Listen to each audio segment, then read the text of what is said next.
दोस्तों, जो ईरान के फॉरेन मिनिस्टर थे आमिर अब्दुल्ला अयान, ये कौन थे? He was a hard liner. ये वो बंदा था जो कह रहा था कि मारो इजराइल के ऊपर बम। ये वो बंदा था जो ईरान की, जिसको उग्र लेवल पे बातें करना, डिप्लोमेटिक था ही नहीं है। ये हर समय मार दो, काट दो, बर्बाद कर दो, जला दो, ये उस लेवल की बातें करता था।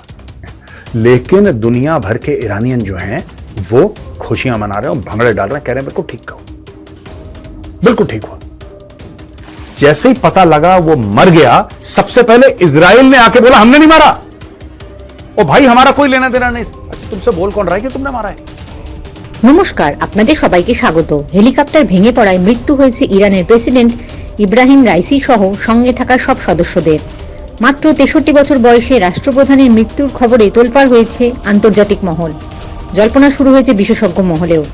প্রশ্ন উঠছে, রাইসির বিমান দুর্ঘটনা নেপথ্যে কোনোভাবে ইসরায়েলের ভূমিকা রয়েছে কি, বা অন্য কিছু।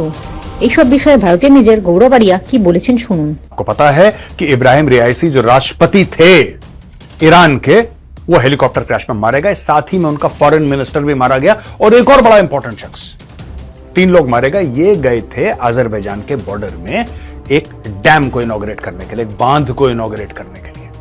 वो उनका एम था कि वहां पे बांध बनेगा जिससे बिजली पैदा होगी और पानी का, क्योंकि क्राइसिस ईरान में चलता रहता है, पानी भी वहां पे इकट्ठा हो जाएगा। लेकिन वो हेलीकॉप्टर क्रैश कर गया। अब 2-3 बातें हैं इसमें। बेल हेलीकॉप्टर था, पुराना था, वियतनाम के समय का हेलीकॉप्टर था दोस्तों, और क्योंकि वियतनाम 70s की बात है, यानी कि 50 साल तक पुराना हेलीकॉप्टर ये हो सकता है।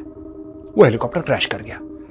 दोस्तों, इसके पहले कि मैं आपको सारे फैक्टर्स बताऊं क्या है, ये मेरा एक पुराना वीडियो है, आप डेट भी इसमें देख सकते हैं, मैंने क्या बोला आप देख सकते हैं, आपको पता लग जाएगा। ये मैंने पहले प्रेडिक्ट करा था, ये निपटने वाले हैं।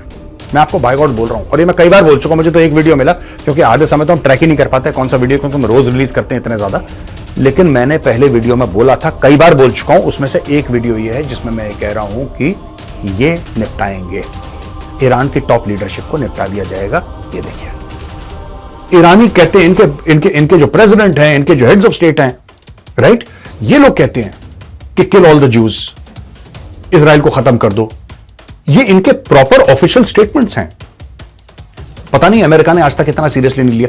देखिए, ईरान जो है, मैं आपको फैक्ट बता रहा हूं, अगर किसी को गलतफहमी है, 2 रुपए की गलतफहमी है कि जो ईरान है वो सैंक्शन से टूट जाएगा या मान जाएगा, नहीं। जब तक आप तेहरान में, जहां पे पागल मुल्ले रहते हैं, मौलाना रहते हैं, जब तक उनके सर पे आप एक डेजी कटर नहीं मारोगे, आप जाके देखिए गूगल में व्हाट इज डेजी कटर, जब तक आप MOAB, the mother of all bombs कहते हैं, which is the biggest non atomic non nuclear explosive device, MAOB, mother of all bombs, आप वो नहीं मारोगे या डेजी कटर नहीं मारोगे, इनको समझ में नहीं आएगी बात। आपको इनकी लीडरशिप को साफ करना पड़ेगा, ईरान की लीडरशिप को, और वहां पे आपको डेमोक्रेसी लानी पड़ेगी, तब जाके इनका दिमाग सेट होगा। इनका दिमाग नहीं सेट होने वाला। ये ईरान जो है यही बातें कर रहा है, सबको इकट्ठा कर दो। अच्छा, देखा आपने दोस्तों। अब चलिए बाकी वीडियो पर। मेजरली राइट में मैंने आपको यह बताया था कि क्यों ऐसे हेलीकॉप्टर क्रैश करते हैं, क्योंकि यूएस ने, जहां का ओरिजिनली हेलीकॉप्टर था, उसने सैंक्शंस लगा रखे हैं ईरान के ऊपर। बोला कि साहब आप स्पेयर पार्ट्स नहीं ले सकते, आप ये नहीं कर सकते, वो नहीं कर सकते, तो सारा जुगाड़ सा चलता है इनका। लेकिन मैं ये मान के चलता हूं कि जो ईरान का राष्ट्रपति है, उसके पास तो ईरान का सबसे बेहतरीन हेलीकॉप्टर, सबसे सेफ हेलीकॉप्टर और सबसे अच्छे पायलट होने चाहिए। ऐसा कैसे कि एक साथ उड़ रहे हैं 3 हेलीकॉप्टर, ठीक है जी, एक साथ 3 हेलीकॉप्टर उड़ रहे हैं, और हम मान के चल रहे हैं कि ईरान का जो हेलीकॉप्टर है, जो उनका राष्ट्रपति इस्तेमाल कर रहा है, 3 ईरान के हेलीकॉप्टर है, उसमें से जो ईरान का हेलीकॉप्टर है जिसमें उनका राष्ट्रपति चल रहा है, उस हेलीकॉप्टर को सबसे अच्छी तरीके से उसकी मेंटेनेंस की होगी, सबसे अच्छी तरीके से उसको स्पेयर पार्ट्स लगाए होंगे, उसमें सबसे अच्छी तरीके से उसके सेफ्टी चेक्स करे होंगे। दोस्तों, एक ही जैसा मौसम, कह रहा खराब मौसम की वजह से, और तीनों हेलीकॉप्टर एक साथ उड़ रहे हैं, तो मौसम सिर्फ बीच वाले के लिए खराब तो नहीं है, दाएं और बाएं वाले के लिए भी उतना ही खराब है मौसम। एक हेलीकॉप्टर क्रैश करता है। चलिए हम मान के चलते हैं इनहेरेंटली अनस्टेबल प्लेटफॉर्म होते हैं, फिक्स विंग एयरक्राफ्ट जितने स्टेबल नहीं होते हेलीकॉप्टर, इसलिए वो हेलीकॉप्टर क्रैश कर गया। लेकिन जैसा कि होता है कि साहब किसी ना किसी को तो फायदा होता है, इन सब के मरने में फायदा किसको है? आज हम ये डिस्कस करेंगे कि कौन है जो मार सकता है। मैं आपको कुछ प्रूफ दूंगा, मैं आपको कुछ सबूत देने की कोशिश करूंगा, और मैं आपको कुछ जिसको कहते हैं ना कि रेफरेंसेस देने की कोशिश करूंगा, जिससे पूरा मामला आपके सामने क्लियर हो जाएगा। दोस्तों, जो ईरान के फॉरेन मिनिस्टर थे आमिर अब्दुल्ला अयान, ये कौन थे? He was a hard liner. ये वो बंदा था जो कह रहा था कि मारो इजराइल के ऊपर बम।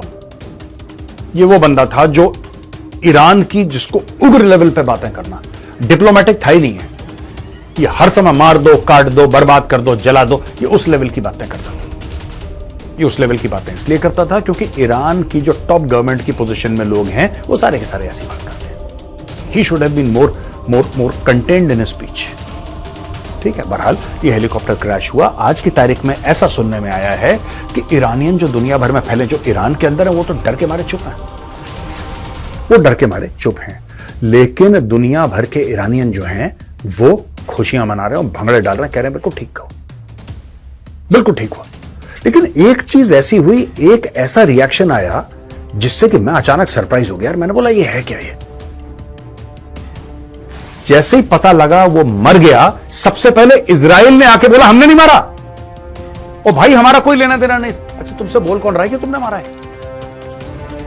तुमसे किसी ने इजराइल को यह थोड़ा ना बोला कि तुमने मारा है। जैसे ही वो मरा, सबसे पहले रिएक्शन इजराइल का है कि भाई देखो हमने नहीं मारा, हमारी तरफ मत देखो ऐसे।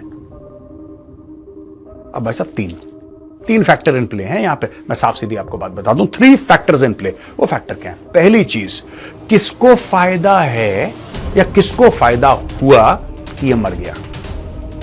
मैं आपको बताता हूं, वहां पे वैसे चुनाव नहीं होते जैसे भारत में हो रहे हैं आजकल, या भारत में होते चले हैं जैसे अमेरिका में होते हैं, यूके में होते हैं, वैसे चुनाव नहीं होते। कुछ लोग मिलकर अपना लीडर चुन लेते हैं, कुछ लोग मिलकर अपना लीडर चुन लेते हैं।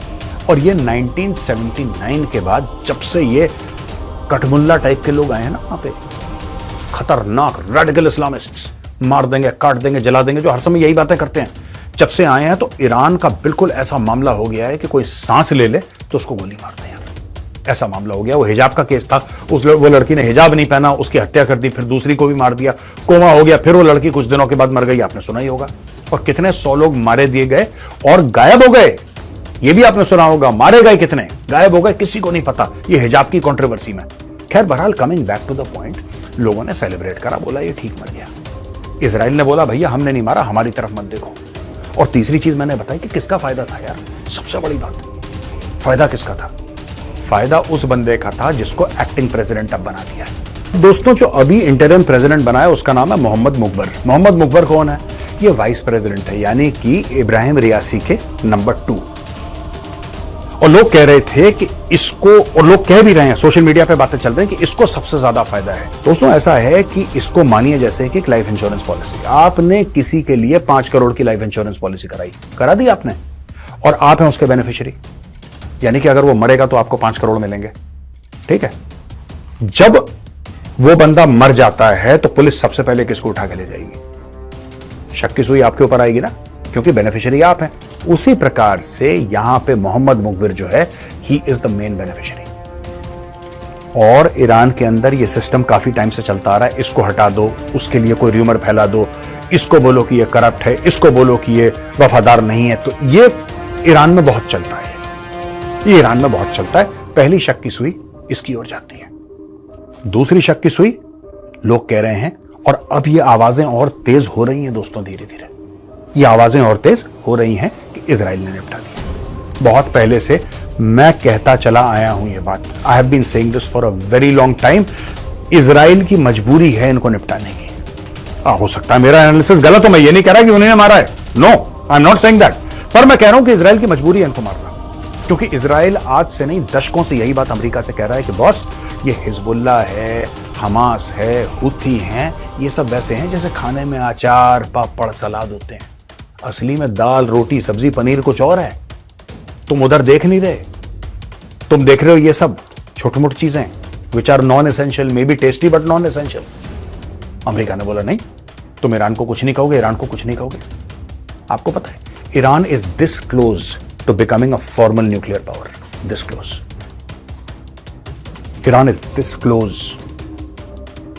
तो कौन नहीं चाहता था ईरान न्यूक्लियर पावर बने? सोचिए, कौन नहीं चाहता था? इजराइल नहीं चाहता था, क्योंकि हर समय ईरान ने यही बोला है कि बम मार के सारे यहूदियों को मार दो, throw the Jews into the sea. ये ईरान कहता चला आ रहा है आज तक। यार ईरान, कोई ऐसा महीना नहीं जाता जब ईरान की टॉप लीडरशिप इजराइल को धमकी नहीं देती कि तुम्हें हम बर्बाद कर देंगे, तुम्हें बर्बाद कर देंगे। खुल के बोलते हैं कि तुम्हें बर्बाद कर देंगे। क्या ऐसा हो सकता है कि इजरायलियों ने मिलकर निपटा दिया इसको? बोला कि बहुत चूचू कर रहा था, निपटा उसको। जय हिंद, जय जवान, जय किसान।